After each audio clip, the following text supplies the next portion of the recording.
Now, what I'm gonna do is I'm just gonna play the full film, but I'm not gonna let it play. I'm gonna go through every moment of it, and I'm gonna discuss different factors of it, like how it addresses, conventions within the film industry, within the film genre. I'm gonna go over how it addresses certain social issues, and I'm gonna address the movie's production, its cinematography, its soundtrack, everything about it. So let's start. Now, in this first part, I don't remember the name of the font I used, but I remember looking through the fonts I had available on the editing software, and I like this one specifically. Now, in the first 10 seconds, there's three opening shots, and I have an opening title for each of those three shots. Not the title of the movie, but an opening section of text. So, in this first shot, we have a tree in front of the sun and the clouds, and we have the name of the film. In the second one, we have the basic credits for the film, the credits for who worked on it. So, I directed the movie, and my friend, one of the actors in the movie, Aiden Tubner, helped me edit as well. Not major help, but he did help me edit a good portion of it. Like he helped me choose sound, he helped me choose songs for the background. He helped me put clips in certain places. I'm very glad that he helped me with that. And I also did a bunch of the editing. And in that shot, we have a tree behind this text. And in the third shot, this is the most important shot. This is what I would consider the film's establishing shot, actually. We have the two characters, Guy 1 and Guy 2. I didn't name them because it's kind of a short opening. So Guy 1 on the left back there, we'll see him in a second, on closer, is my best friend Aiden Tubner. And on the right is another one of my best friends, Rashid Shanae. And this shot shows them sitting on a park bench, and I think the reason I would consider this the film's establishing shot, despite it not being the first shot, is it gives away the most information about the film in general and the film's location. So originally, I was planning to shoot this film opening in a field nearby my house. However, that field was property of Broward County. So two people who worked for them told us we had to leave and shoot somewhere else. So we did. We decided to shoot at Treetops Park because we were shooting on a weekday. We figured it wouldn't be that busy, and it wasn't. We found this good area between a sidewalk. It was a good area. It was empty. There wasn't really many people there. It was actually a nice wide open area. We had a place to set our stuff down. That grill you see my mouse hovering over. Whenever we wanted to shoot something, like shoot a take, and we didn't want something being seen on camera, like the paper scripts they both had, we would hide them in there in the grill area. It actually worked out really well. And So the basic premise of this film is that these two. Well, actually, I'm not even going to explain the premise. It's better if you just figure it out as you watch. So this is Guy 1. This is Guy 2. that's how I was able to get away with hitting my brother with a wooden spatula. Man, that's harsh, but sounds like you deserved it. Now, if you notice the audio sounds a little bit weird, it is because I bought these clip-on mics on Amazon for about $20.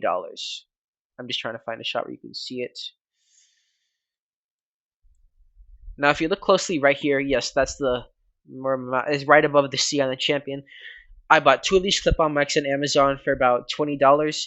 And the reason I used microphones instead of just filming is because some of these scenes are shot far away and there was wind outside and background noises. So I figured it would mess with the audio, and that having these microphones film all the audio and then sync the audio with the footage in editing, I figured that would make it more easy for the viewers and audience to hear. So I definitely think that helped.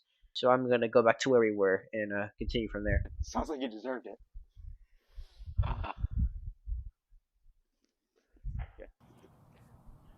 So now we switch to another shot.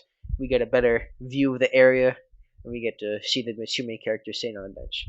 This place is nice. This shot is actually in there to show how alone they are, to show that they're in an area where no one else really is. Not just in general while we were shooting. In the context of the movie and the plot, they are alone, and that's important.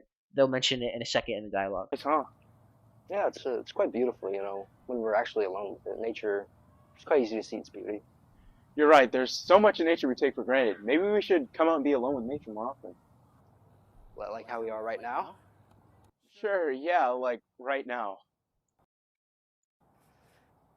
My legs are killing me. I'm gonna go on a stretch break. You wanna come? Nah, I'll stay here.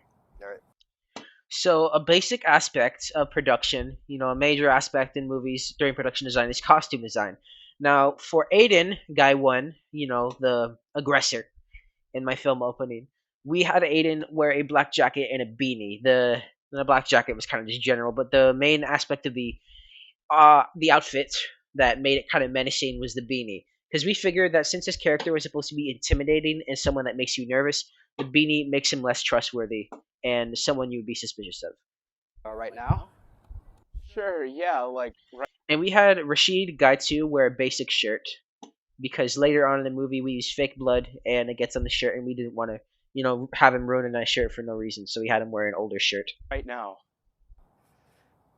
My legs are killing me. I'm gonna go on a stretch break. You wanna come? No, I'll stay here. All right. Be back in a bit. All right.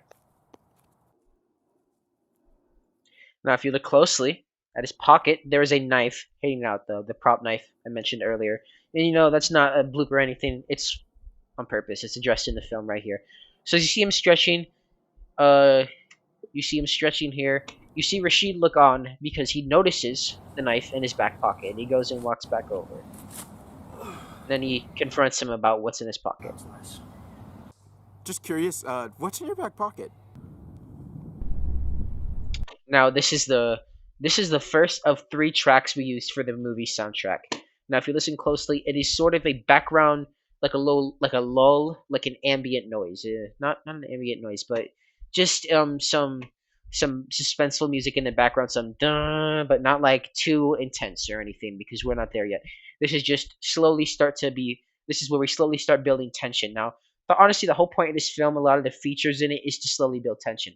Like for example, earlier the shot showing that they're alone, him saying we should be alone with nature more often, slowly building tension. This guy, hey, this guy's kind of weird. He's kind of suspicious. The knife in his back pocket. Him saying there's nothing in my back pocket right here. If you look closely. There's nothing in my back pocket. But I swear I could. There's nothing in my back pocket. So right there, you're already supposed to be suspicious of him, but the whole enigma, the whole point of the film, like the name tense, there's a general tension going on between these two the whole time, and you could feel it. And the zoom in of his eye, it's kind of in your face, he's like, oh, he's nervous because he noticed the knife in his back pocket.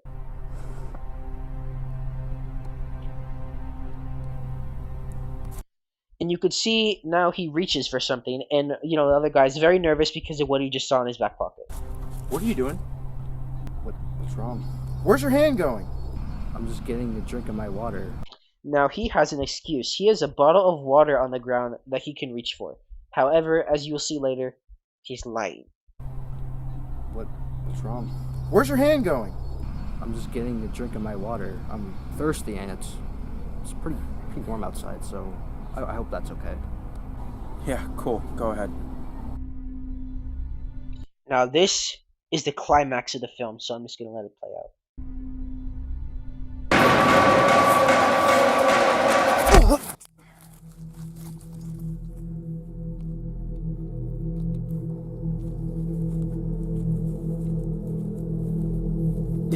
You can't do this. People know I'm here. They know I'm with you. They'll know something went wrong if I went missing. What people? My family, my friends, my girlfriend, they'll all be able to implicate you. Not for long.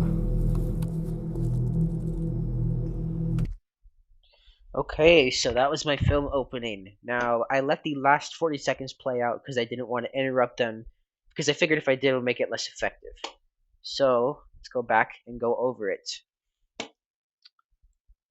So, as you can see right here, the images in my movie, a lot of the shots, a lot of the camera angles, the way this movie is shot is very purposeful in every scene.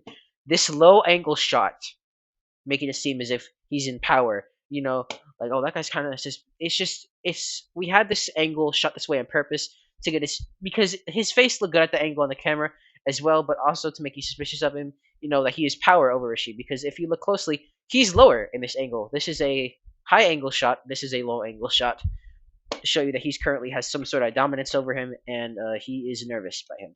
Now this shot, to be honest, I don't really feel as if I need to explain this shot, but this is an extreme close-up. This is to show his eye. His eye's twitching. He's nervous. Pretty basic, pretty straightforward. But I still did want to point that out. This shot, I wanted Rashid all by himself in the right side of the camera to show, like earlier, that other shot, to show that he's completely alone. If you look closely, we got lucky shooting here because there's no one in the background. We want to do it the same thing with Aiden's shot to show that there really is no one in the background and that he is in danger if he does have negative intentions towards him. Now, I did forget to go over the rest of the soundtrack. So what you have that initial slowly building track playing, and then once the action begins, you have this very loud, abrupt, like thrashing sort of soundtrack that is meant to kind of alarm the viewer and make the scene more intense. And now once he stabs him, we have a third, like a droning ambient noise, like a general. If you play a horror or thriller video game like Silent Hill or something, this is what would play in the background when you're walking in a hall you don't recognize because it's it's just it's raw. The music sounds raw, and it's alarming. It's not something you really want to hear, and it's just I think it helps build the scene up. It helps. I can't. You have to honestly. You have to make your own interpretation. I don't really know how to describe it that well, but I do think that it builds the scene up well. It's not as intense as the first track because that's it building, and this is it falling, but not entirely falling. Like it's still there's still you're still nervous because you're worried on if he's gonna kill him or not, and he does. But yeah, those are the three tracks for the soundtrack, and I thought they all fit very well with the film. And also back on images, this is another low angle shot, and this one is very straightforward, more so than the other one. That he is in power. He just stabbed him. He's on the floor. Guy 2 is at the mercy of Guy 1 almost completely, and this is a high angle shot showing that he is in a lower position of power.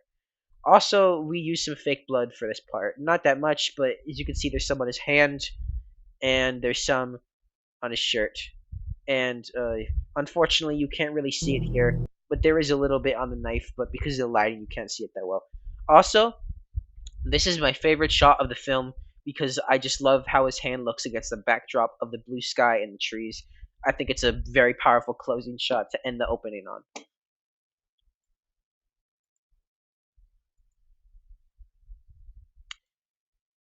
Also, with the editing, we chose to make this cut very abrupt and just fast. So in these 3 seconds, there's about 3 to 4 cuts. So you have him reaching for the water bottle. Music starts. Quick cut to him reaching for the pocket. Quick cut. Him reacting. Him violently going and then the stab. And then after that, the clips go from switching between themselves every 4 and 5 seconds. But we wanted that part to be rapidly cut because stabbing someone is a violent thing, and its violence is abrupt. It's fast and it's quick. I think as a thriller, my film works well because it slowly, it builds tension. It keeps the audience on the edge of their seats. Now, in terms of social issues, I wouldn't really say my film has a major social issue. I would say that there is one, which would be you never know who you could trust or not, and you have to be careful. But apart from that, there's not really anything I can connect my film to in terms of social issues or commentary or anything like that. This wasn't meant to be a super deep film. It was just meant to be a basic thriller, entertaining for the audience, meant to keep you on your seat, meant to be immersive with its editing, cinematography, costume design, lighting, soundtrack. It's meant to it's meant to keep you engaged. Now, if I did make this into a film, it wouldn't be that long. It would be maybe around 80, 90 minutes. And, obviously, as mentioned in the scene, the main thing that this film opening sets up for the rest of the movie is that Rashid has friends, and his friends are in danger because Aiden is going to kill them so that they cannot implicate him in Rashid's murder. Because suppose he gets rid of the body and there's no evidence, people are still going to be really suspicious of him because he was the last one seen with him. So he needs to get rid of everyone who knew they were together.